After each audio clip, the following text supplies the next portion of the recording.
God is so good. Blessed good morning and welcome.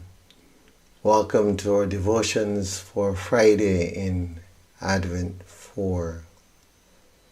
It has truly been a wonderful season, a season of reflection and deepening our understanding and our walk in faith and love. And we want to bring this last presentation this morning into that space that we have created over the past months and to allow it to, in a sense, take us forward into this new time, this new calendar year. So let us then, as we usually do, recognize that the time has come for us to be in that space, that beautiful space that we have been creating, and allow ourselves to be open and receptive to all that God is seeking to do in us at this moment. So coming into this place of beingness, being with the I am, understanding that it is from this place that we engage the world.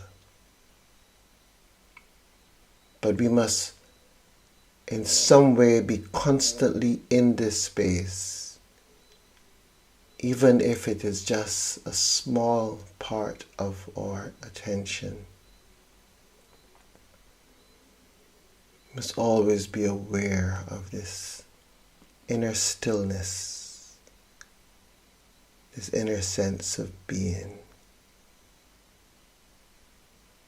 And so we come there now and remind ourselves of it.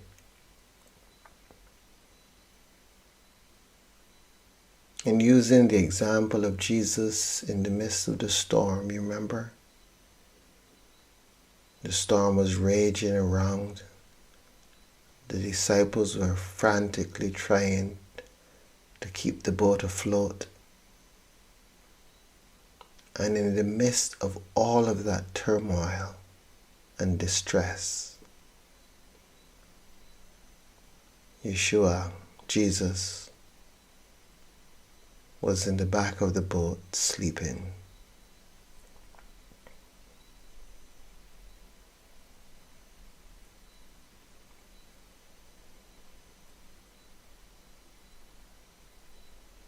He rises up from a place of stillness, of silence, of peace. And he commands peace.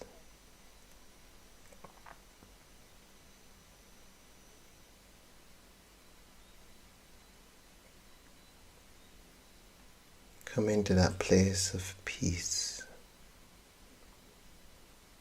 that you may command peace.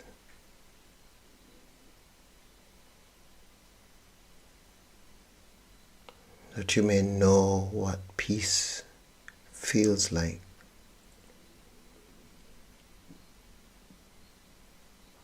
Consciously breathing into that heart space with gratitude. Feeling that sense of relaxation.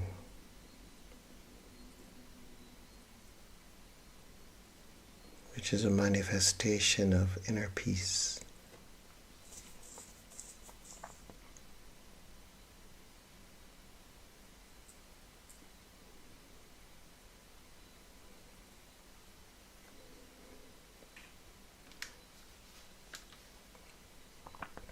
Becoming fully present.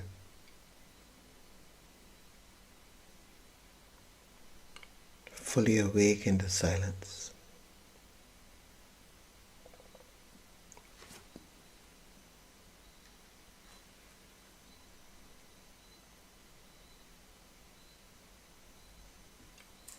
Turning to our narrative for today, Luke 1, verse 57 and onwards. Now the time came for Elizabeth to give birth, and she bore a son.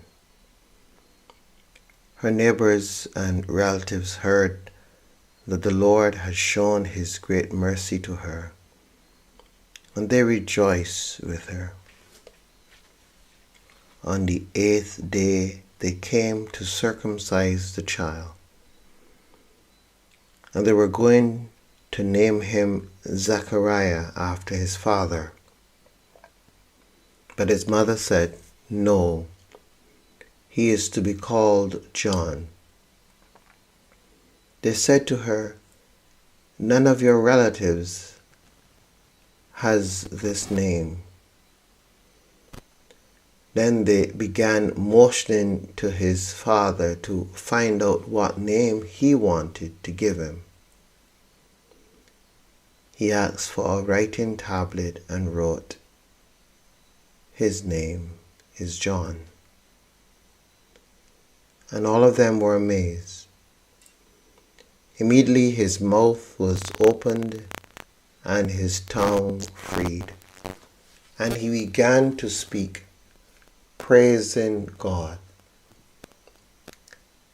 Fear came over all their neighbors, and all these things were talked about throughout the entire hill country of Judea.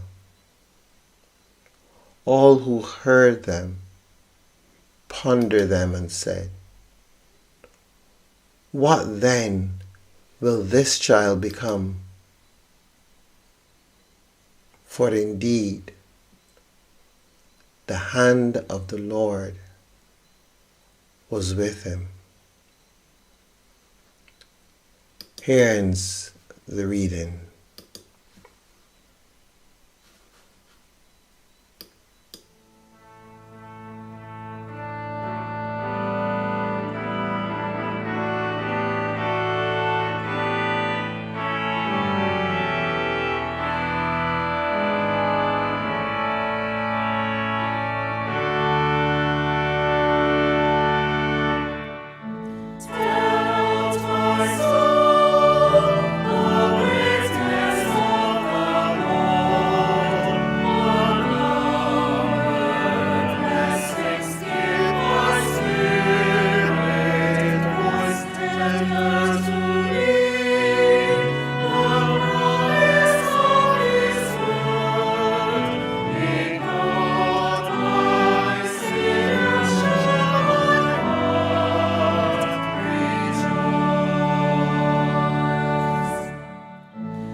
Tell out my soul the greatness of the Lord. In this morning's narrative, we hear the story of John's birth. We hear the beautiful story of the naming of John at his circumcision. And there's so much that is involved in that little story. And if we could just step back for a while and just reflect on it, as we come to this end of the Advent season,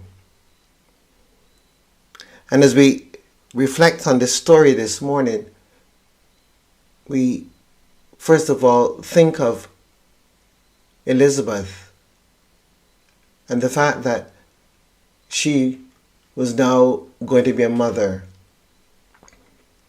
And for the allotted time, she would have carried that child within her. And that child would have existed in the silence, in the inner space.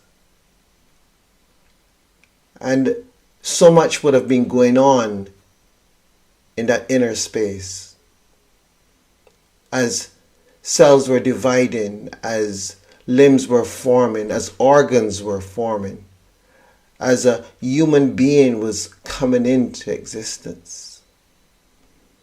And the only sign that persons might have seen, if possible, would be the extension of Elizabeth's stomach.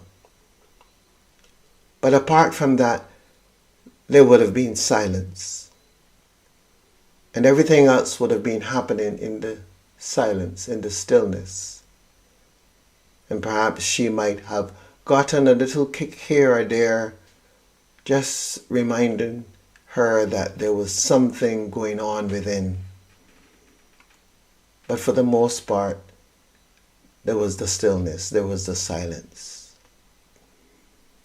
And then there would have been the day of the birth, where everyone waits with bated breath to hear the breaking of the silence, to hear the lungs open and that noise come out from the child, symbolizing that a being, a human being, has awakened, has arrived in this world. And there would be rejoicing at the breaking of this silence. And then there is that moment of the naming of the child. And Zachariah, standing by, he is in silence. He too had his moment of silence as he was uncertain about what was to take place, and he was given the gift of silence. And only the divine would know what would have occurred to him during those 9 months or so in the silence. The deepening of his own faith, the learning to trust even more, the movement from just being a cultic priest, one who goes into the sanctuary and does the thing that he's supposed to do at the given point, to beginning to experience within him, and also as he looks at his wife Elizabeth, experiencing the divine presence and work of God in his life. All during his silence. Until that moment came when they were ready to name, and they asked him and motioned to him, trying to discover from him what the name of this child should be. Elizabeth had already said it was John, but those around were not convinced of this. So they allowed the Father to have the final word. Zechariah takes his writing tablet and he writes, his name is John. And just like at the birth of the child, in writing this statement, Zachariah's tongue is released and he is able to speak. The silence is broken. The time for the inner work is over. The child is born. The man speaks. There is a third one for us to consider today. But that one is not written in the canon of the scriptures. It is being written in you. We have gone through some 3 years almost of a silence. A silence that, like Zachariah, would have stopped us in our tracks. A silence that, like Zachariah, would cause us to look at the world from a different place, to look at God from a different place, to recognize that the things that we thought were unchangeable, life that we thought and sought to understand and felt we knew what was to occur and how it was to occur and what was to be done, that life that we were so confident of just came to a halt. And it, in many ways, should have, could have, might have, hopefully did drive us into a place of inner silence and cause us to revisit, relook, re-explore what we understood as life, as the world. Hopefully it would have caused us to shut down for a while, not only externally through the lockdowns, but internally, bringing quiet and silence and stillness to our inner being, allowing us to take the time to tune in, to research, to look across the world through the internet, to listen to opinions that we might not have otherwise heard, to bring all those into ourselves and to assimilate them and to allow them to fit where they could fit or where they should fit. Allowing the inner development, the creating of new ways of being within us, new understanding, new life. And then we're here, virtually 3 years after, almost parallel to the Passion narrative, with Jesus being in the tomb for virtually 3 days. And then at the end of the 3 days, breaking forth, breaking the silence, and coming forth.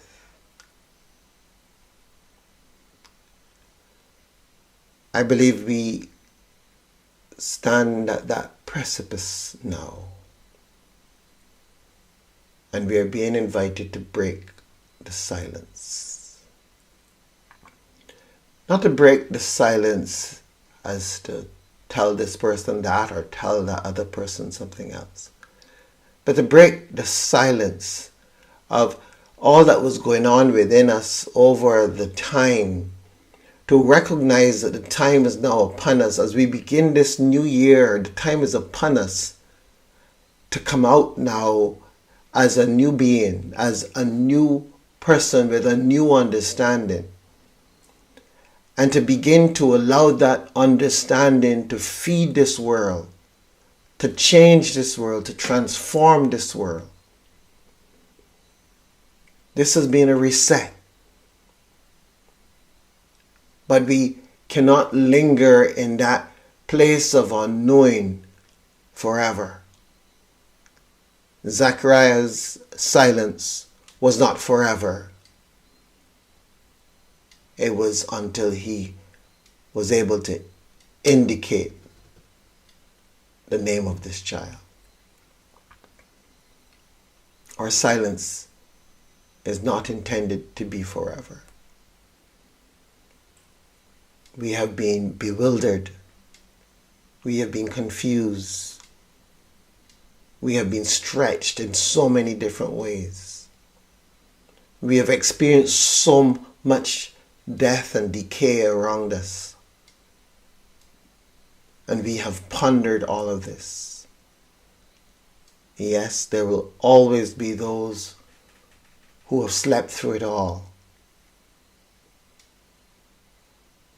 But there are those whose eyes would have been open, and they, like Mary, would have pondered all these things in their hearts. I trust that you are such a person,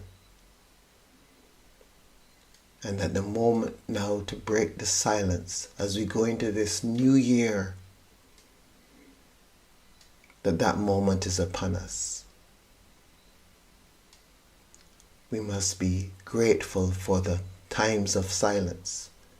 And we must revisit those times of silence from time to time in each day, so that we remember that that which we might be creating is not the end all and be all, but that the silence, the stillness, is where it always begins. It is those in-between moments that we need to remember in our lives and in our journey. Not only activity, but also rest. Not only creativity, but also the wisdom of listening and receiving. 2023. It's time to break the silence. Break the silence. Ready yourself for what is to come,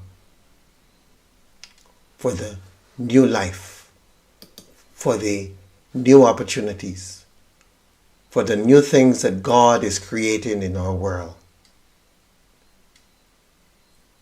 Break the silence. Engage.